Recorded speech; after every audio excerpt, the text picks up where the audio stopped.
नमस्कार। ज्ञान सागर में आपका स्वागत है। आज हम कक्षा 10 की पुस्तक कृतिका से मैं क्यों लिखता हूँ इस रचना को पढ़ेंगे। इसके रचनाकार अज्ञे हैं। अज्ञे जी का पूरा नाम है सच्चिदानंद हीरानंद वात्स्यायन अज्ञे। अज्ञे स्वतंत्र भारत के उन साहित्यकारों में से हैं जिन्होंने अपनी लेखनी को अलग अलग तरीके से साबित किया है और लिखा है। उन्होंने नए नए विषयों और नई नई बातों पे हमें जागरूक किया है। इस रचना में वो बताते हैं, वो लेखक किस तरह से लेखक की जो अभिव्यक्ति है वो दर्शाते हैं और वो अपने आप से एक सवाल करते हैं कि मैं क्यों लिखता हूँ, मैं क्यों लिखता हूँ। बात तो बहुत सरल है, प्रश्न बिल्कुल सीधा है, लेकिन अगर उसको ढूंढा जाए तो उत्तर कठिन हो जाएगा। एक लेखक जब लिखता है तो उसके क्या मनोभाव होते हैं, क्या उसकी सोच होती है और किस तरह का वो रचना गढ़ना चाहता है, लिखना चाहता है, उस चीज को लेकर यहाँ पर हमसे डिस्कस किया है, हमसे बात की है। लेखक कहते हैं कि मैं क्यों लिखता हूँ, इसका सच्चा उत्तर लेखक के आंतरिक जीवन के स्तरों से संबंध रखता है। यानी जो उसकी अंदर से फीलिंग होती है, महसूस करता है, उससे संबंध रखता है। लेखक कहते हैं कि हर चीज बताई नहीं जा सकती, हर चीज को संक्षेप में नहीं बताया जा सकता कि वो क्या क्या सोच रहा है, लेकिन जो कुछ दूसरों को जानना आवश्यक होता है, उपयोगी होता है, वह लिखा जाता है। एक उत्तर यह भी है कि मैं जो लिखता हूँ कि स्वयं जानना चाहता हूँ कि क्यों लिखता हूँ। यानी उनका जो प्रश्न है वो अपने आप से है और वो उत्तर ये कहते हैं कि मैं स्वयं को ही जानना चाहता हूँ, क्यों लिखता हूँ। लिखे बिना इस प्रश्न का उत्तर मिल ही नहीं सकता। वो कहते हैं कि मैं लिखकर ही जानना चाहता हूँ कि मैं लिखता क्यों हूँ। और कहते हैं कि अलग अलग लेखकों की अलग अलग वजह होती है जिससे वो लेखन कार्य करते हैं। सबकी अपनी अपनी कहानियां हैं। वो कहते हैं जब मैं कुछ लिखता हूँ, लिखकर उससे मुक्त हो जाता हूँ। मैं उस आंतरिक व्यवस्था से मुक्ति पाने के लिए तटस्थ न्यूट्रल होकर, अलग होकर उसे देखने के लिए और पहचानने के लिए लिखता हूँ कि जो चीज मेरे मन में चल रही थी, जब मैं उसे लिख दूंगा और एक थर्ड पर्सन की तरह से देखूंगा तो मैं अपने आप को जान पाऊंगा। मेरा विश्वास है कि सभी कृतिकार लेखक रचनाकार, जो सभी कृतिकार हैं, जो सभी कृतिकार इसलिए लिखते हैं कि उन्हें ख्याति मिलने के बाद कुछ बाहर की व्यवस्था से भी लिखा जाता है। तो लेखक कहते हैं कि कुछ अपने मन से लिखते हैं, अपने अभ्यंतर यानी आंतरिक जो उनके मन में होता है वो लिखते हैं। तो कुछ जब वो फेमस हो जाते हैं तो बाहर की व्यवस्था से लिखते हैं, यानी उनको जैसा बोला जाता है कि ये लेखन कीजिए, इस विषय पर लेखन कीजिए, वो उस पर लिखते हैं। जैसे कि संपादकों के आग्रह से, संपादक एडिटर के आग्रह से कि जो कहा जा रहा है, प्रकाशक के तकाजे से जो उनका राय होती है। और लेखक कहते हैं कुछ अपनी आर्थिक आवश्यकताओं से लिखते हैं, यानी वह दूसरे के लिए लिखते हैं और पैसे की व्यवस्था की वजह से वो दूसरे के भाव को लिखते हैं। लेखक कहते हैं कि कृतिकार को हमेशा अपने सबक ईमानदारी में भेद बनाए रखता है। जो सच्चा लेखककार होता है वो ऑनेस्टी रखता है, ईमानदारी रखता है। वो जानता है कि कौन सा उसका लेखन है और कौन सा भारी दबाव से किसी और के कहने पर लिखा गया है। परंतु कुछ लेखक ऐसे भी होते हैं जो इतने आलसी होते हैं कि बिना किसी दबाव के लिख ही नहीं पाते। जब उन पर प्रेशर होता है, काम का एक असाइनमेंट होता है कि पूरा करना है, तभी करते हैं, वरना नहीं करते हैं। एक अलार्म की तरह ही वो काम करते हैं। लेखक कहते हैं कि मैं विज्ञान का विद्यार्थी रहा हूँ, विद्यार्थी यानी छात्र, स्टूडेंट रहा हूँ। और वो कहते हैं कि अणु क्या होता है, रेडियम धर्म क्या होता है, विज्ञान की ये सब बातें, अणु भेदन और रेडियो धर्म का ये सब मुझे, अणु परमाणु वगैरह मुझे सब पता है। लेकिन जब हिरोशिमा एक जापान का शहर है, जिस पर अणुबम गिराए गए थे, तो हिरोशिमा अणुबम गिरा तब उसके समाचार मैंने पढ़े और उनके जो प्रभाव थे वो भी मैं पढ़ता रहा। लेकिन जो मेरी बुद्धि थी, लेखक कहते हैं कि मैंने उस पर कुछ भी लिखने के लिए अनुभव नहीं किया। जो व्यवस्था होती है, मतलब मैं नहीं लिख पाया उस पर, क्योंकि मैं उसको टच नहीं कर पाया, फील नहीं कर पाया। जब ये घटना हुई तो मैं ये सब महसूस नहीं कर पाया।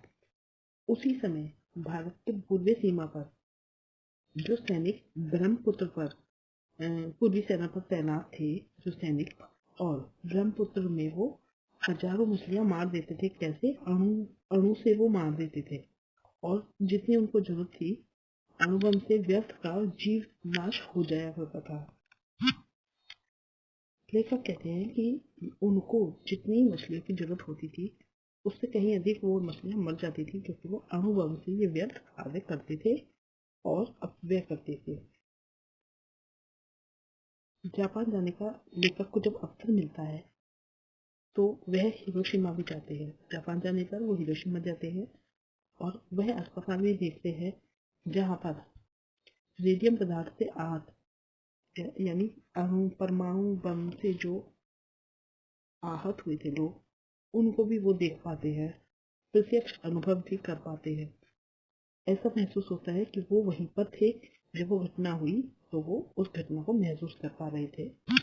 जब वो उस जगह को देखते हैं तो उनकी आत्मा के सामने ज्वलन प्रकाश में आ जाता है, यानी उनको ऐसा लगता है कि जो अनुभूति है प्रत्यक्ष रूप से होती है कि जब अणु हमला हुआ, परमाणु हमला हुआ, तो वहां पर वो शायद मौजूद थे। इस तरह से उन्हें आत्मा अनुभूति होती है कि हाँ, जैसे वो प्रत्यक्ष दिख रहे हैं। तब हिरोशिमा में सब देखने पर तत्काल कुछ नहीं लिखा, तब भी कुछ नहीं लिखा। इसकी अनुभूति प्रत्यक्ष का कसर थी, थोड़ी कसर रह रही थी। उनको लग रहा था कोई चीज क्लिक नहीं कर रही है, अभी उनको वो चीज नहीं मिल रही है। वो जो लिखना चाहते हैं, जो उनके पास शब्द है, वो नहीं बन पा रहे थे। एक प्रत्यक्ष की कसर रह रही थी, यानी कोई कमी महसूस हो रही थी। लेकिन जब एक दिन वो सड़क पर घूम रहे थे तो एक जले हुए पत्थर पर एक लंबी उजली छाया उन्होंने देखी, यानी एक पत्थर था और उस पर एक ये छाया बनी हुई थी एक व्यक्ति की। तो उन्हें लगा कि जैसे कोई व्यक्ति यहाँ पर खड़ा था जिस समय रेडियो धर्मी पदार्थ की किरणें निकल रही थी, और वो उसमें भाप बनकर उड़ गया। उस छाया को देखकर उनको एक जैसे थप्पड़ सा लग गया, यानी उनको एक क्लिक हो गया। वो चीज जो एक लेखक ढूंढता है कि कहीं कोई चीज उनके अंतर मन को छू जाए और वो उस पर लेखन कार्य पहुंच जाए। तो उस छाया को देख के उनको ऐसा एहसास हुआ कि जैसे इतिहास भीतर कहीं सहसा एक जलती हुई सूरज सा उगाया हो और डूब गया हो। मैं कहूँ क्षण अणु परमाणु मेरे अनुभूति प्रत्यक्ष में आ गया, अर्थ में स्वयं हिरोशिमा में विस्फोट का भरोसा बन गया। तो लेखक को ऐसा महसूस हो रहा था कि एक जैसे परमाणु हमला हुआ और वो वहीं पर थे, और जैसे बिल्कुल जो सूर्य है वो चमका और फिर सब कुछ डूब गया। उन्हें लगता है कि वो प्रत्यक्ष वहीं पर खड़े थे और वह भी उस विस्फोट का भाग बन गए। वो कहते हैं कि फिर बुद्धि से छेदकर संवेदना के क्षेत्र में आ गई, यानी उनकी जो भाव थे, संवेदना थी, वो जाग गई। और फिर उन्होंने हिरोशिमा पर कविता लिखी। जापान में नहीं, भारत लौटकर रेलगाड़ी में बैठे बैठे, जब वो जापान से निकल गए और भारत लौट गए, रेलगाड़ी में बैठे थे,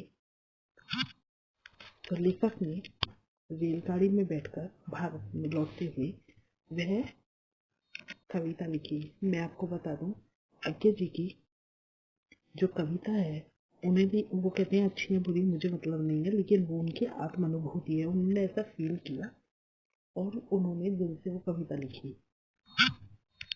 आज्ञा ने जो कविता लिखी वो बहुत फेमस कविता रही और उन्होंने ये जो कविता है अरि ओ करुणा प्रभा में, ये काव्य संग्रह है, उनका संग्रह है कविताओं का, उसके अंदर प्रकाशित की जो हिरोशिमा के बम विस्फोट के लिए लिखी थी। 1959 में उन्होंने कविता प्रकाशित कराई। चलिए कुछ अंश इसमें दिया गया है, मैं आपको समझाती हूँ। एक दिन सहसा सूरज निकला, अरे क्षितिज पर नहीं नगर की चौक। तो लेखक कहते हैं एक दिन सहसा सूरज निकला, सहसा मीन्स अचानक सूरज निकला। अरे क्षितिज पर, क्षितिज मतलब आकाश में नहीं, कहाँ निकला? नगर के चौक पर यानी जमीन पर। धूप बरसी, बहुत तेज प्रकाश हुआ, पर अंतरिक्ष से नहीं फटी जमीन से, जमीन फट गई और वहां से प्रकाश हुआ। छायाएं मानव जन की दिशाहीन सब ओर पड़ी, वह सूरज नहीं उगा था पूरब में बहसा, बरसा सहसा बीचों बीच नगर के, काल सूर्य के रथ के पहियों से जो अरे टूट कर बिखर गए हों दस दिशा में। तो कवि कह रहे हैं कि ये छाया जो मानव जन की है, यानी जो मनुष्य है, मनुष्य के जो शरीर है वो दिशाहीन हो गए थे जब वह सूरज कोई पूरब से नहीं उगा था, वो आकाश में नहीं उगा था, वो नगर के बीच में उगा था और वो एक काल बन के आया था, पहियों के जो टूट के, ऐसा लगता था कि सूर्य के जो रथ के पहिए हैं ना वो टूट कर बिखर गए और उनसे वो चारों दिशा में बिखर गए हैं। और ऐसे ही जो मानव जन है वो भी दिशाहीन हो गए थे। अगला पद है, कुछ क्षण का वह उदय केवल एक प्रदीप क्षण की दृश्य सुख लेने वाली दोपहरी फिर, छाए मानव जन की नहीं मिटी लंबी होकर, मानव ही सब भाप हो गए, छाया तो अभी लिखी झुलसे हुए पत्तों पर उड़ली सड़कों पर गच पर। तो आगे जी कहते हैं, वो जो सूरज निकला था वो थोड़ी देर के लिए, कुछ क्षण के लिए निकला था और फिर अस्त हो गया था और उसने सारी दोपहरी सोख ली। जो छाया है मानव जैसी है, जो मनुष्य है, वह भी लंबी होकर, जो छाया है वो लंबी होकर सब भाप हो गई, यानी मनुष्य भाप होके मिट गए, खत्म हो गए। बहुत लोगों की जान गई, बहुत नुकसान हुआ। उस चीज के लिए वो कह रही है, छाया तो अभी लिखी है झूलते हुए पत्थर पर, पत्थर रह गए और पत्थर पे निशान रह गए और मनुष्य चला गया, मनुष्य उड़ गया, यानी भाप बन के वो उड़ गया। मानव का रचा हुआ सूरज मानव को भाप बनाकर सो गया।